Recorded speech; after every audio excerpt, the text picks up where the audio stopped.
I guess that's where the fake it till you make it phrase comes in, hey. But man, you can't fake till you make it in science.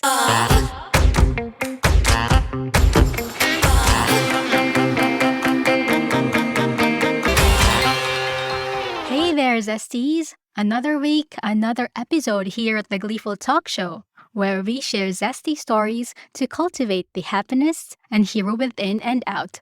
Today's episode is a zesty story about a very high-profile case, and I actually picked this up only recently when a colleague at lunch was talking about a documentary in Disney+. Over lunch, my colleague mentioned a show detailing the rise and fall of a Silicon Valley CEO who has dropped out of a prestigious university, Stanford University, and built her own company from the ground up. She's basically a visionary and a genius in one. And I told her, hey, that sounds like the typical CEOs like Steve Jobs and Mark Zuckerberg. And funny enough, the anti-hero of the show is a huge fan to the point obsessed with Steve Jobs, and more on that later. If you know what I'm talking about, yes, indeed, this episode is about the rise and fall of Elizabeth Holmes of Theranos. Now, there's a lot of content out there on the interwebs detailing about this case. There's a documentary on HBO, a movie, and there's also a book written by the actual journalist who uncovered the fraud, an ABC podcast about it, and recently the dramatized version of that podcast entitled Dropout from Disney, starring Amanda Seyfried. In this episode, I'm going to share the highlights of what transpired, background information not shown on the show, the facts and fiction that were shown on the Dropout show, where the case is currently at now, and of course my commentary. I hope this is not going to be too long, but if it will, I might cut it out in two parts if it becomes too long, so what do you think? Please be warned that there might be spoilers from the Dropout show, but if you're already across the whole story and just wanted my thoughts and recent news about it, feel free to continue. Now, where do I begin? Where do I begin? Okay. Elizabeth Holmes was born in Washington, D.C. on 1984. Her father was actually a vice president at Enron. Well, if you haven't come across the Enron scandal, I'll indulge you to it. This was all over our accounting textbooks back in the day, even in the Philippines. Enron was an energy company that later went bankrupt after an accounting fraud scandal. This was a total audit failure, and that's why your external auditors need to be independent of the company. So many accounting standards around that, but that will be for another day if you want an accountant's opinion about it. Anyway, it kind of gives you a bit of a preview that the apple doesn't fall far from the tree. Her mother worked as a congressional committee staffer, and her father later held executive positions in the government agencies such as USAID, the EPA, and USTDA. Her great-great-great-grandfather was Charles Louis Fleischmann. Not sure if I was pronouncing that right, but he was a Hungarian immigrant who founded the Fleischmann's Yeast Company. I was about to ask how did her last name became Holmes when her great-great-great-grandfather was a Fleischmann, but I realized a great-grandfather may have a child that is a girl. Oh my God, why are we talking about Elizabeth's family tree now? Clearly, she came from old money, and according to a family friend named Joseph Fuse, the parents were so proud of its yeast empire that may have yearned for the days of yore when the family was one of the richest in America. And Elizabeth channeled that at a young age. In high school, she was interested in computer programming and started her first business selling C++ compilers to Chinese universities. She was so brilliant that she began attending Stanford's summer Mandarin program. In 2002, she studied chemical engineering and worked as a student researcher and lab assistant at Stanford. At the end of her freshman year, She worked in a lab at the Genome Institute of Singapore and tested SARS through the collection of blood samples and syringes, filed her first patent on a wearable drug delivery patch the year after. I mean, clearly, this girl is driven, motivated, and very bright. I feel like she didn't have that much fun, though, at university and work her butt off all the time. Girl, have fun. My mom used to say to me, all work and no play makes you a dull girl. I took that to heart and played a lot, aka binge watching in the modern age. Anyway, in the show Dropout, it was depicted that Steve Jobs was her idol and she even had posters on her room with his face on it. Not sure how true the posters are, but man, I had Backstreet Boys and the Muppets posters in my room when I was young. Can't imagine the likes of Steve Jobs or Elon Musk to be on my walls, but to each her own. In March 2004, she dropped out of Stanford and used her tuition money as seed funding for a consumer healthcare tech company, again with reference to visionaries who dropped out of school like Steve Jobs, Elon Musk, and Mark Zuckerberg. I read or may have heard in a podcast some time ago that people are so obsessed with these outliers to the point that saying that education is not a measure of success. Like the likes of Steve Jobs and the gang on what they did by dropping out of school and creating a company. It's just that those are 1% or 0.01% of the population. You wouldn't hear too much of someone who have worked their ass off and did the straight path because people are more obsessed with the unicorns, not the horses. Don't know if I'm making the right analogy on that, but you get the gist, right? Now, don't quote me on the percentage there, Zesties, just trying to make a point. I still believe that education is the right choice, whether through university or self-education with the right resources. So, what I'm trying to say is, it's not that we are not going to be the next Steve Jobs. Perhaps a lot of us have potential, but dropping out of school like what Steve Jobs and the gang did would be more of a steeper path to success than going through college. Just saying. Or maybe it's just a Filipino in me that's always been embedded on my mind that education is something that couldn't be taken away from us, and that's why we strive for it. What do you think, Zesties? Not to mention that before quitting school, Elizabeth pitched her idea to Stanford professor Dr. Phyllis Gardner and told her that her idea wouldn't work given the current technology and processes, not to mention the actual science itself. Other professors told her the same, but she was so persistent and was able to convince her advisor and dean at the School of Engineering, Channing Robertson, to back her idea. In 2003, she founded the company Real Time Cures in Palo Alto, California to quote-unquote democratize healthcare. What does that even mean? Now, Elizabeth Holmes, being overly confident on her intellect and abilities with only over a year of studying chemical engineering, quit school to build a company that envisioned to provide accurate diagnosis over a single or few drops of blood. You know, I have a thing for overly confident yet inexperienced people. I don't know, they kind of throw me off. I can usually spot easily these people right away, so thank God. I am in disbelief how these people have an ounce of confidence if they are not knowing what they're doing. I guess that's where the fake it till you make it phrase comes in, hey. But man, you can't fake till you make it in science. You just can't fake it. You have to be methodical and data-driven. On the Dropout show, they have low-key depicted that Elizabeth read a lot of these self-help books for CEOs. So maybe that's where she got it from, or maybe she's just overly confident of her abilities, or maybe a combination of both. Who knows? You know how people get easily charmed from people who exude confidence? I think that's what mainly happened with her investors in the initial phase. Anyway, She then renamed the company Theranos, a combination of the words therapy and diagnosis. Excellent play of words. So, Channing Robertson, the dean who became her first board member and introduced Holmes to venture capitalists. There's a very long timeline for this, which was carefully crafted on the show Dropout.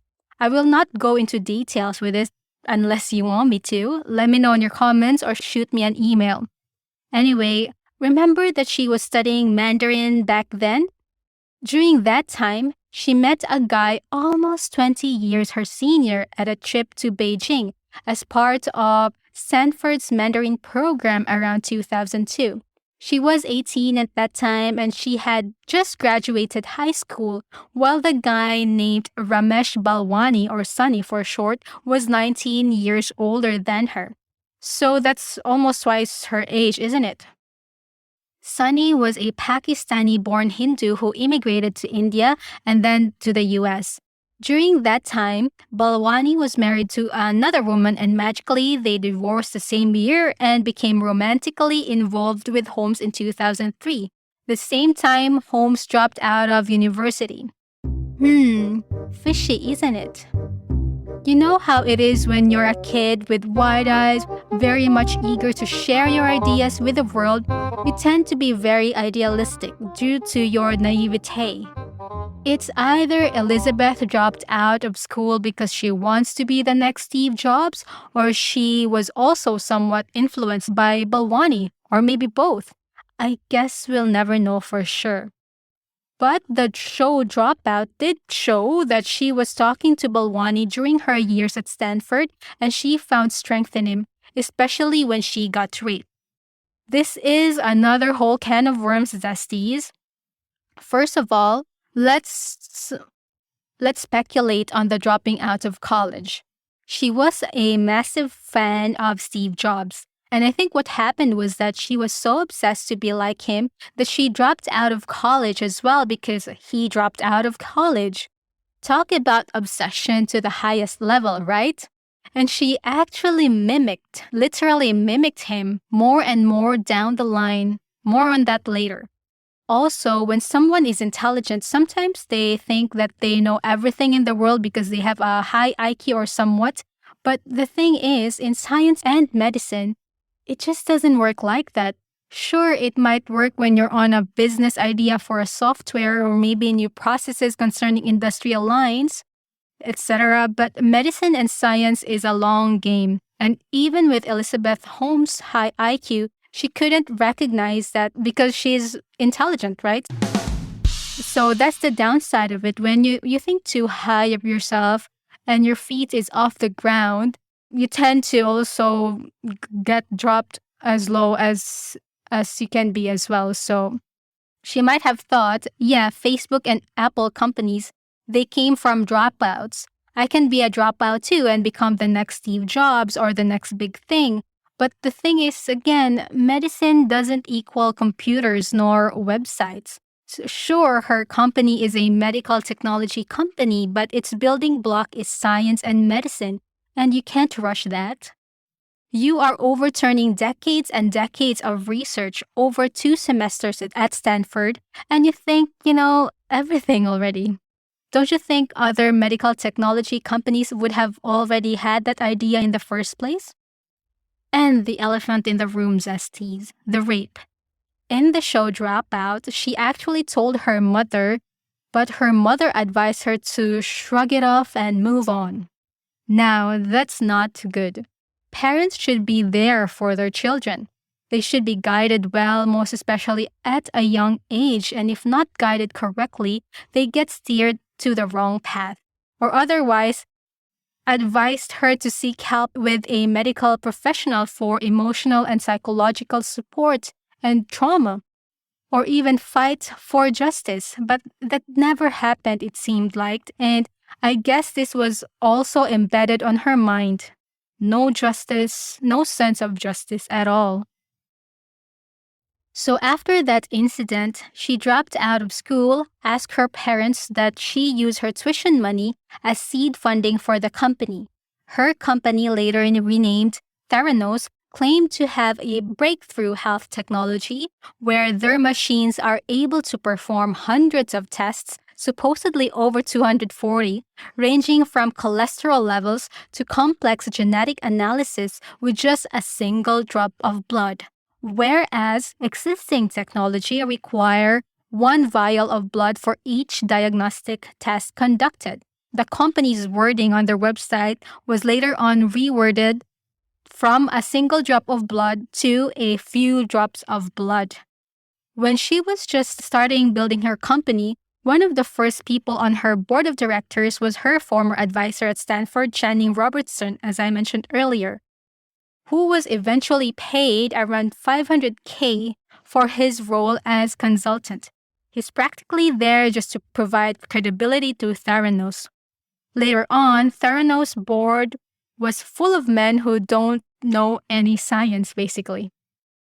George Shultz, a former Secretary of State, and he introduced a bunch of big names to the board, such as Richard Kovacevic, a former Wells Fargo and co-CEO, Jim Mattis, a former head of U.S. Central Command who later became the Defense Secretary, Gary Roughead, U.S. Navy officer, Sam Nunn, former U.S. Senator, Henry Kissinger, former Secretary of State, William Perry, former Defense Secretary. There are a bunch more Zesties, but you know the gist. Did you notice there's no woman on the board? And one of the first women that Elizabeth initially approached to pitch her idea was Dr. Phyllis Gardner. Dr. Gardner, with her wealth of experience, was skeptical about the idea, and Elizabeth has taken it to an offense in a way that she thinks Dr. Gardner was just dismissing it because she's a woman. Now, this could be a reason why there's no woman on her board, but it could be something else too. What I'd say for sure is Elizabeth Holmes, being a young, blonde, white woman that she is quite charismatic. Even the writer at the Wall Street Journal, John Carreyrou, said this himself. So no wonder the men at the board would somehow get persuaded with this charismatic CEO who is just overselling and under-delivering the product, despite these men shelling out millions of dollars. No doubt she's a very intelligent woman, but intelligence without proper guidance can lead to dangerous things, and in this example, fraud. Even when Elizabeth was pitching it to different people, she was in a way saying that her technology works, but in reality, it's far from working. Even her team of scientists are telling her that it's just not possible yet with the current technology, with the current research, and they need more time. There have been a lot of instances that she lied, and if you read the book by John Carreyrou, the writer who exposed Theranos, as well as other materials out there, you'll know about the details of how she covered up her lies. But just to give you a taster, in Feb 2015, John Ioannidis, a Stanford professor, wrote in the Journal of American Medical Association that no peer-reviewed research from Theranos, which they claimed initially, had been published in medical research literature. In May 2015, another professor at the University of Toronto, Eleftherios Diamandis, I'm sorry if I'm pronouncing it wrong, but yes, Eleftherios Diamandis analyzed Theranos tech and concluded that most of the company's claims are exaggerated. So Holmes, trying to bolster the company's credibility, invited then US VP Joe Biden to tour their facility. Wow, what an audacious and bold move.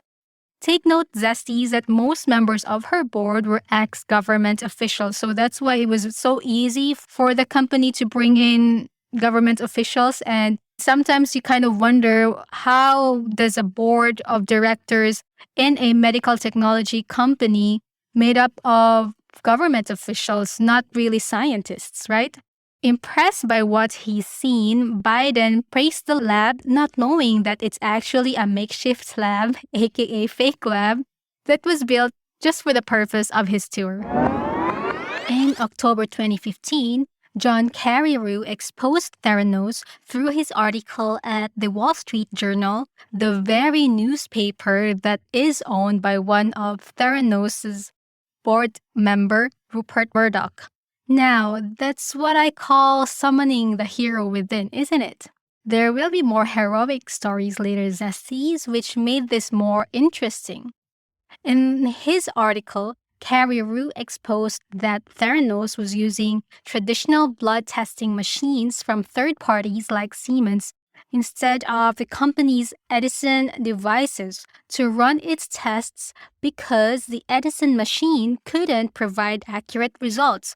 As I mentioned earlier, these traditional devices need more volume of blood in order to accurately provide results, but since they only have a finger prick of blood, Theranos dilutes the blood samples in order for those traditional machines to accept it. But by doing this, it's also susceptible for inaccurate results. How did Carreyrou found this out? Because there have been a few people in the company who still has their integrity and heart in place. They couldn't fathom providing inaccurate results to people because can you imagine being provided an incorrect reading and taking meds because of those inaccurate reading? There have been patients who have noticed this and pathologists as well. There was an instance where I saw an interview of an actual patient who is actually a doctor who went to have his blood tested at a Theranos Wellness Center in Walgreens, and it turned out that he is pre-diabetic.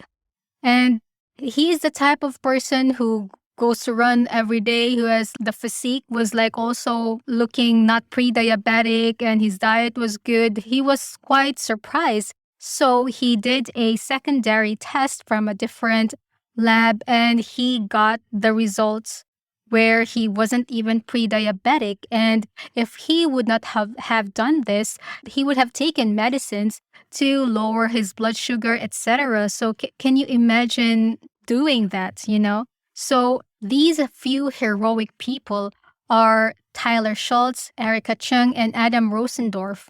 Schultz sounds familiar, isn't it? I kind of mentioned a similar surname earlier. Can you guess? Going once, going twice. Pink. Yes, Tyler Schultz is a relative of George Shultz, the former Secretary of State in the US. In fact, he is his grandson. He was a biology major at Stanford and came to work as an intern at Theranos through his grandfather, being a board member of the company. He was enthralled by Elizabeth's charisma. I mean, who wouldn't? After his internship, he accepted a full-time position as a research engineer, a stint that only lasted 8 months. He quit the day after he emailed Holmes in 2014 to alert her to failed quality control checks and other troubling practices within the company's clinical laboratory. He then received a blistering reply from then Theranos president and COO, Sunny Balwani, who belittled his grasp of basic mathematics and his knowledge of laboratory science. Take note, Zesties, Balwani doesn't even have any science training nor background. Ooh, the audacity. This is what I really don't like when people who don't have knowledge at all on the topic and act as if they know to the point of belittling the ones who actually knows. Anyway, it was clear as day that there was an open secret within Theranos that this technology simply didn't exist. Now, Erica Chung, on the other hand, is someone who is the complete opposite of Tyler Schultz's family. Before she got into Berkeley, she grew up in a one-bedroom trailer with her 6 family members.